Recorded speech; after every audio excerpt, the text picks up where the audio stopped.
So hello everyone, मेरा नाम है अभिनव और चलिए आज की वीडियो स्टार्ट करते हैं। तो आज की वीडियो में हम लोग क्या देखने वाले हैं, जो 2022 के जो सीयूईटी के जो कट ऑफ थे, जो कि जेएनयू के बीए में थे, यानी कि यूजी में थे, अंडर ग्रेजुएशन में। आज हम लोग उसके पूरा लिस्ट देखने वाले हैं। तो मैंने सोचा है कि ये वीडियो को मैं क्लस्टर वाइज लेकर के आऊँ। जैसे कि आपको मालूम है कि जेएनयू में जो बीए होता है तो वो सिर्फ और सिर्फ फॉरेन लैंग्वेजेस में होता है, और फॉरेन लैंग्वेजेस को भी हम लोग 3 क्लस्टर्स में बांट सकते हैं। 3 क्लस्टर्स में बांट सकते हैं। पहला है आपका European culture, European cluster, sorry not culture. दूसरा है आपका एशियन क्लस्टर और तीसरा है आपका मिडिल ईस्ट का क्लस्टर। ठीक है, इसमें क्या आती है? इसमें आती है जर्मन, इसमें आता है फ्रेंच, इसमें आती है रशियन और इसमें आती है स्पेनिश। ठीक है, German, French, Russian, Spanish. Asian में क्या आता है? Chinese, Japanese, Korean.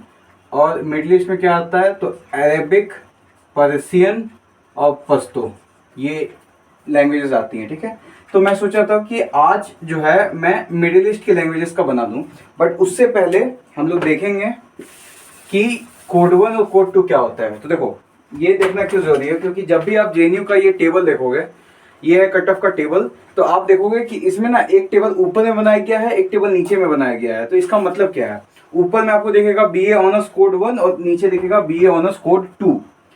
तो इसका मतलब देखो, मैं सही से बता देता हूँ क्या होता है इसका मतलब। देखो, कोड 1 जिसको हम लोग P1 भी कहते हैं। ठीक है, P1 का सिंपल सा मतलब क्या है? प्रायोरिटी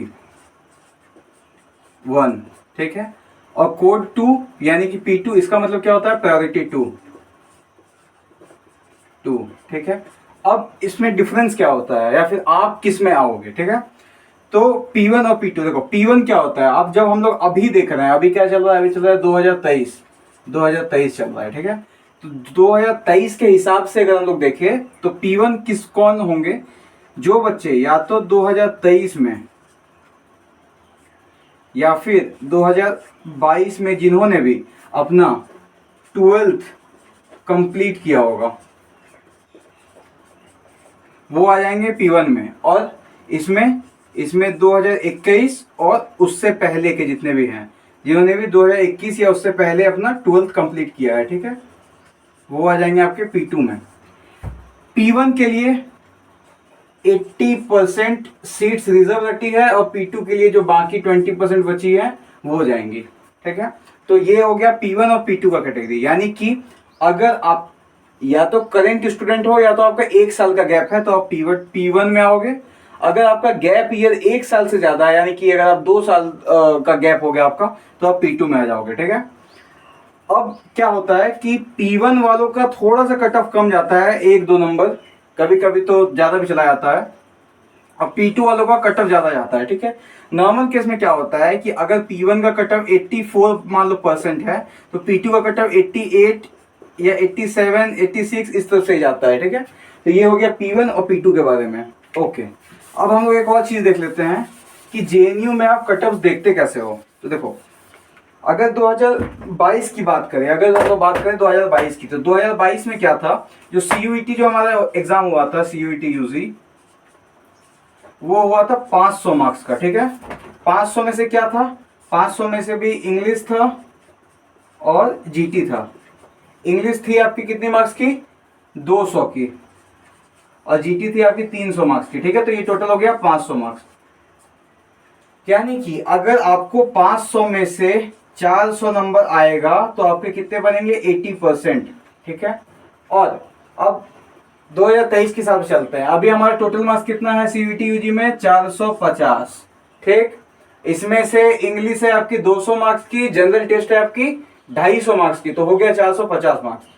तो देखो, इसमें 4.5 मार्क्स का 1% बनेगा। ठीक है, 4.5 मार्क्स का 1% बनेगा।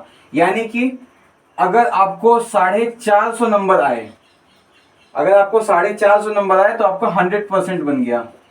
ठीक है, कहने का सेंस ये है, तो जेएनयू ना परसेंटेज के ऊपर काम करता है। वो ऐसे नंबर पे वो नहीं बताएगा कि, वो ऐसा नहीं बताएगा आपको कि आपका 430 नंबर पे सिलेक्शन है या 410 नंबर पे सिलेक्शन है। वो परसेंटेज देगा। वो क्या बोलेगा? 82.732 पे सिलेक्शन है। ठीक है, अगर आपका इससे ऊपर आया है तो आप एलिजिबल हो, अगर आपका इससे नीचे आया है तो बस आप एलिजिबल नहीं हो एडमिशन कराने के लिए। ठीक है, ओके तो आज हम लोग देख रहे हैं मिडिल ईस्ट लैंग्वेजेस को। कल के वीडियो में हम लोग देखेंगे एशियन कल क्लस्टर के लैंग्वेजेस को, ठीक है। तो पहला लैंग्वेज है हमारा अरेबिक। अरेबिक का देखो मैंने सारी के सारे जितनी भी कैटेगरीज होती है जेएनयू के अंदर वो डाल दिया है। एक और कैटेगरी होती है जो स्टाफ कोटा है, उसका रिजल्ट इसमें पब्लिश नहीं किया जाता है, उसको इंटरनली ही रखा जाता है, ठीक है। तो unreserved SC ST PWD OBC EWS। PWD का मतलब है person with disability, other backward caste और यहाँ पे इकोनॉमिक वीकर सेक्शन। ओके तो देखो हाल में मैंने ये डाल दिया है P1 कैटेगरी और P2 कैटेगरी, तो आप देख लो। वैसे मैं बोल भी देता हूँ, अरेबिक में P1 में अनरिजर्व्ड में 84.94 है और P2 में 88.36 है। देन SC में P1 में 74.72 है, 74.72 है और P2 में 73.71 है। देखो इसमें P2 का देखो इससे कम हो गया, P1 से भी कम हो गया, यानी कि ज्यादा बच्चों ने अप्लाई ही नहीं किया था P2 के लिए, ठीक है। देन ST P1 में 71.73, P2 में 71.30। इसमें भी देखो सेम केस है, P2 वाला का जो कट ऑफ है वो कम हो गया है। PWD में किसी ने अप्लाई नहीं किया होगा इसलिए इसका डेटा नहीं दिया गया है, ओके ठीक है।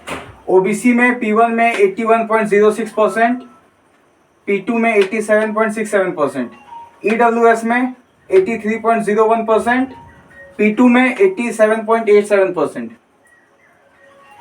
ओके तो हमारा जो दूसरा लैंग्वेज है वो है पर्शियन लैंग्वेज, ठीक है। पर्शियन में P1 में गया है 85.08, P2 में है 94.93 अनरिजर्व्ड में, यानी कि जनरल कैटेगरी में।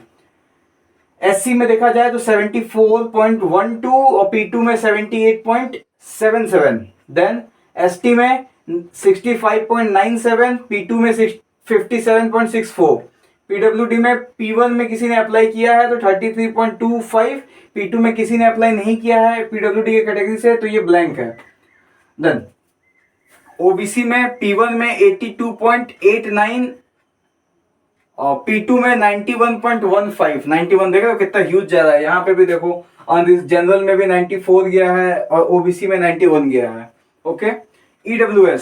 EWS में P1 में 84.51 और P2 में 85.37। देन जो हमारा तीसरा लैंग्वेज है, तो तीसरा लैंग्वेज है वो है पश्तो लैंग्वेज, ठीक है। P1 में अनरिजर्व्ड में गया है 84.61, P2 में अनरिजर्व्ड में है 87.45। SC P1 Pashto language 76.12 and P2 में 75.71। ST कैटेगरी में गया है P1 में 64.97 और इसमें शायद किसी ने अप्लाई नहीं किया होगा P2 कैटेगरी में ST के लिए, तो डेटा नहीं है, ओके। देन PWD का पश्तो में P1 में गया है 36.11। PWD का ना जनरली मार्क्स बहुत ज्यादा कम होता है, ऐसे आप यहाँ पे देख रहे हो 33%, यहाँ पे देख रहे हो 36%, तो इसी तरह रहता है, बहुत ज्यादा मार्क्स रहता नहीं है, ठीक है। P2 में ब्लैंक है यानी किसी ने अप्लाई नहीं किया है। देन OBC 81.61 और P2 में 86.97, EWS में 79.94 और इसमें किसी ने अप्लाई नहीं किया है, ओके। आज का तो हमारा लैंग्वेज था वो था मिडिल ईस्ट जो कल्चर के जो सॉरी कल्चर नहीं मिडिल ईस्ट क्लस्टर के जो लैंग्वेजेस है जेएनयू में, जैसे कि इसमें कि अरेबिक, पर्शियन और पश्तो आ गए। ये तीनों का कट ऑफ मार्क्स बताना आपको, ठीक है। अब ये तीनों लैंग्वेज लेते कौन है, तो ज्यादातर बच्चे वो लेते हैं, देखो अरेबिक उर्दू में लिखा जाता है, पर्शियन पश्तो भी कहीं ना कहीं उर्दू, मतलब कि वो जो लिखावट होती है वही होती है, ठीक है। मैं बहुत ज्यादा नहीं जानता लेकिन बता दे रहा हूं।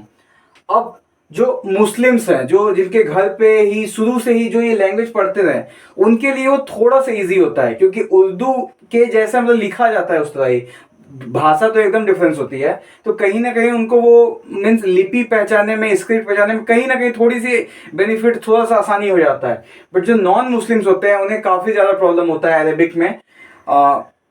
मेरे कुछ दोस्त हैं वो बोलते हैं कि बहुत ज्यादा मतलब प्रैक्टिस करना पड़ता है अरेबिक को और ये करना पड़ता है। पर्शियन पश्तो ज्यादा कौन लेते हैं, जिनको सिर्फ किसी और तैयारी करना हो, किसी और एग्जाम का। बहुत सारे यूपीएससी एस्पिरेंट जो जेएनयू में है, मैक्सिमम उनमें से पर्शियन और पश्तो के ही रहते हैं। क्यों? क्योंकि पर्शियन और पश्तो में आपको बहुत ज्यादा मेहनत नहीं करना पड़ता है, सेंटर भी बहुत आराम से चलता है, बहुत ज्यादा प्रेशर आपको नहीं देता है। तो इसके साथ साथ आप एक ग्रेजुएशन भी आपका हो रहा है और आप एक अलग चीज का प्रिपरेशन भी कर सकते हो। अरेबिक का थोड़ा सा सेंटर थोड़ा सा स्ट्रिक्ट है, थोड़ा सा वो प्रेशर देता है, तो वहां पे कहीं ना कहीं थोड़ी सी दिक्कत आएगी। बट पर्सियन और पश्तो में कहीं ना कहीं बहुत इजी रहता है, ज़्यादा कुछ पढ़ना वगैरह पड़ता नहीं है। स्टूडेंट्स भी अच्छे हैं, टीचर्स भी एकदम बहुत अच्छे हैं। तो इसी कारण आप देखोगे कि जो P2 कैटेगरी का है, जिन्होंने पहले अब जिन्हें किसी और एग्जाम का प्रिपरेशन करना है, वो बहुत ज्यादा पर्सियन पे भरते हैं। तो इसलिए देखो परसेंटेज का कितना हाई गया है, 94.93 गया है। जनरली 94 वगैरह जर्मन हो गया, फ्रेंच हो गया, वो सब का जाता है P1 में। बट आप इसका देखो, पर्सियन एक ऐसा क्लस्टर का लैंग्वेज है जिसमें मतलब बहुत ज्यादा लोग इसमें मतलब कि पढ़ने वाला कल्चर उतना नहीं है, लेकिन फिर भी देखो इस पे कितना ज्यादा गया है। तो वो सिर्फ और सिर्फ जो अलग एग्जाम के एस्पिरेंट है उनकी वजह से आता है। ठीक है, ओके। तो आज का वीडियो हम लोग यहीं पे खत्म करते हैं।